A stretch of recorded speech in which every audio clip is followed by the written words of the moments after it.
Okay, Mark. Well, you've talked a bit about your reasons for believing in God. You believe that there are laws of physics. You believe that there are laws of morality. Um, you concede that atheists can be good people. You've conceded, I'm more than concede. I want to affirm that. right? So atheists can be good people, but you don't believe that atheists can explain moral laws. They don't have an explanation here. They can't account for them. I think they're in a bit of a corner on this, and I feel a bit in a corner myself because I don't want to be saying, well, this is what an atheist must believe. But I'll give you a quote from, well, if not an atheist, an agnostic called Arthur Ellen Leff, who was professor of law at Yale from 62 to 80. And this is what he says in a paper which he published in a law journal. When would it be permissible to make the formal intellectual equivalent of what is known in barrooms and schoolyards as the grand says who? In the absence of God, each ethical and legal system will be differentiated by the answer it chooses to give to one key question, namely, who among us ought to be able to declare law that ought to be obeyed? Stated that baldly, the question is so intellectually unsettling that one would expect to find a noticeable number of legal and ethical thinkers trying not to come to terms with it. Either God exists or he does not, but if he does not, nothing and no one else can take his place. As things stand now, everything is up for grabs. Nevertheless, napalming babies is bad. Starving the poor is wicked. Buying and selling each other is depraved. Those who stood up and died resisting Hitler, Stalin, Amin and Pol Pot and General Custer too have earned salvation. Those who acquiesced deserve to be damned. There is in the world such a thing as evil. All together now? Says who? God help us, is how he finishes the quote. Now, that's from an agnostic. That's from a man who really says we can't know much about God, but is saying if there is no God, then we've got to fess up to the fact that this changes how we think about ethics and morality and a moral law. However, the second half of the quote to me is the clincher, because you're reading it and saying, yes, starving the poor is wicked, napalming babies is bad. Now, we're all going to agree to that. Now, if we're all going to agree to that, then it seems to me a very obvious next step is to say, so we all do have a common moral law. After all, where did that come from? And it seems to me a very sensible place. It seems to me the only sensible place to put that is God. So, if I've understood you correctly, what you're saying is that this is the ought. Yes. That's what Yes. atheists can't get. You can get his moral feelings, you can get his moral behaviour, but you can't get the ought in there. You can't get this is what you ought to do. I think without God, no. No ought. Okay, we'll come back to the second set of laws then. It's not merely that nature is ordered, if I've understood you correctly. There's this question of the laws being finely tuned. Could you explain a little bit what that means? Okay, fine-tuned, or sometimes called the Goldilocks principle. Right. At the moment there, why Goldilocks? Because it can't be too little, it can't be too much, it's just got to be just right, as with the porridge. And this applies to, well, the fine-tuning argument is played out in a number of bits of physics. It can be that certain parameters, certain free parameters, experimental parameters in physics, the ratios between them have to be just so. So a classic example is the ratio of the force constants between gravitation and electromagnetism. If they were slightly different, one author puts this at the order of slightly different to 1 in 10 to the 40. So that's a 1 in 10 with 40, or 1 with 40 zeros after it. That's it.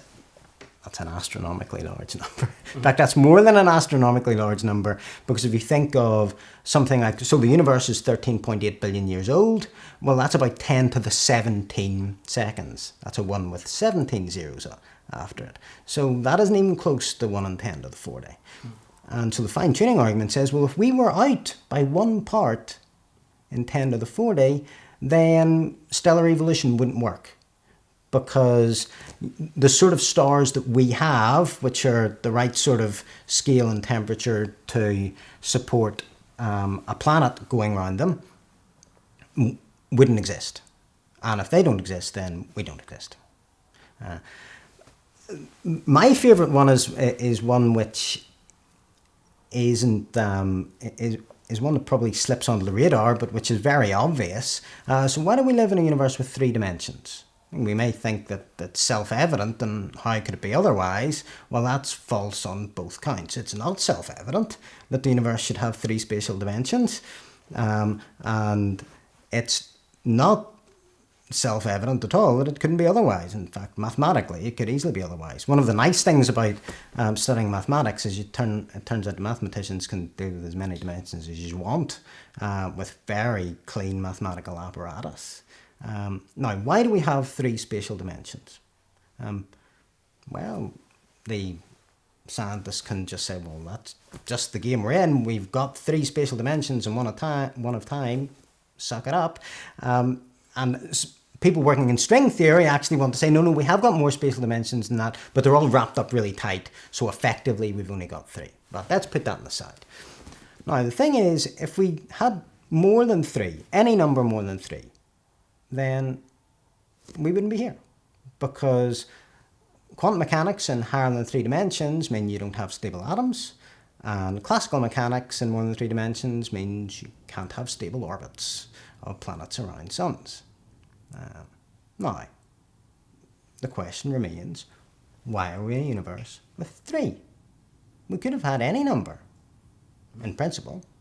There's not, just because we're very dreadfully familiar with the 3-dimensional universe doesn't mean that it has to be so.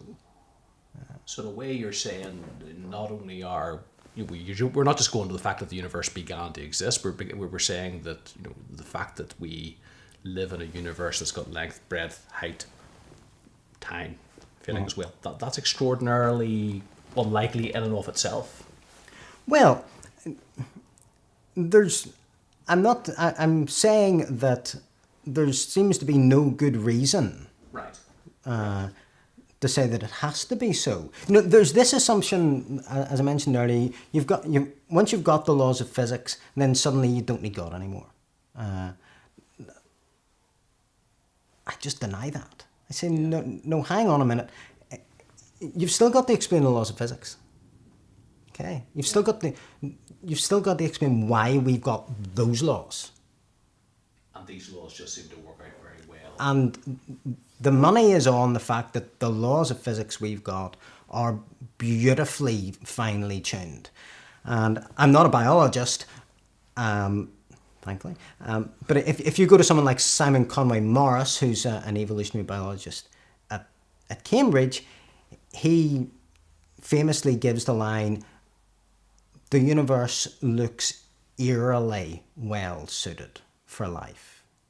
Eerily well suited. And I think he's right. Well, how would you respond to atheists who might say, well, it's all down to the fact that we live in this vast universe, maybe there's multiple universes out there, we just happen to be in the one that Luke's designed? Well, there's a distinction to be made between a universe being vast and there being multiple universes. Right. The universe can be as big as you want, but if it's got the same laws of physics in it, by definition, a universe is something where we assume the same laws of physics function. Now, multiple universes, or these days called the multiverse, is the idea we've got multiple versions of the universe, possibly with multiple laws of physics, or the same laws of physics but different parameters, different fine-tuning parameters. And, well, the argument goes, well, there you go. I mean, why should we be surprised? We would only be here observing this universe if it had the right laws of physics, so there's nothing to explain. That strikes me as surprisingly weak. But there's also the idea that I'm not convinced that we've got good evidence for a multiverse. By definition, these other universes are not part of our universe. So they're not, and that means by definition, they're not accessible by us. So we can't interrogate them by science. So famously, George Ellis, who's a South African, a very eminent South African cosmologist, his line of multiverses is, well, it's excellent metaphysics, but very, very interesting, but it's not science. And don't pretend it is. That doesn't mean we shouldn't think about it, but don't pretend that multiverses are a scientific theory. Even if you did want to say, well, no, let's say it is a scientific theory. Let's say, and frankly, I'm really highly skeptical of this. I have an awful feeling that multiverses came along because people saw the fine-tuning argument and thought, Jiminy Cricket, if we don't explain this away, then it looks awfully like there's a deity, and we can't be having that, can we? I tell you what, let's have an infinite number of universes, and that'll sort the whole problem out. Well, let's give them that, and let's say there are an infinite number of universes. And by the by, it might have to be particularly nasty forms of infinite numbers of universes. And it mightn't even be a countably infinite number. Let's say we've got that. Again, this brings me back to my initial point. So, well, just because you've got some sort of scientific rationale for this, just because, let's say, you've locked down on a theory of everything in mathematical physics, and it has to be so, and there must be a multiverse, and we happen to be in one that is fit for life, and there are other ones which are not, I would be tempted to say, and your point is with regards to theism. I mean, it seems to be a particularly baroque way for God to do creation, but he is dreadfully creative, and maybe that's how he decided to do it. Although I find multiverses... I would still leave your ought question unanswered. Oh yes, it would. I think on the moral side, but on the physical laws side, it reminds me of, there's a very famous BBC programme called Yes Minister, which was on in the 80s, but is still on in my house regularly on DVD. And so it's based in the civil service, and the minister, the hapless minister, is being controlled, though he knows it not, by his ever-shrewd senior civil servant, Sir Humphrey Appleby. And when the minister comes up with a really crazy plan that's going to be political suicide, then Sir Humphrey says, oh, I think that would be very courageous, Minister, which is code for, don't even think about doing this, it's mad. If I was in a particularly bad mood, I would say multiverse theory is particularly courageous. You do end up saying, Mark Tegmark, who's one of the leading exponents of this, at Tegmark's, I think he's at MIT now, Tegmark pretty sure bluntly says somewhere, everything that can happen does happen somewhere in the multiverse. So this is not only that you have different laws of physics and different dimensionalities of space, there's different yous. Okay, there's one where you're already dead, or you're married to someone else, or you've got a green beard, for example. Interestingly, someone like George Ellis very cheekily says, oh, great, that's okay then. So if everything that can happen somewhere in the multiverse happens somewhere in the multiverse, then there's a universe where theism is true. Great, super, and we're living in it.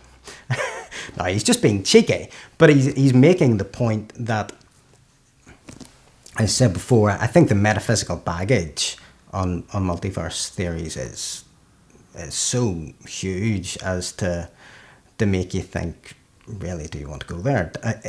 Is the explanatory power it apparently gives you worth the huge load you've got to carry around to get there? And I just don't think it is.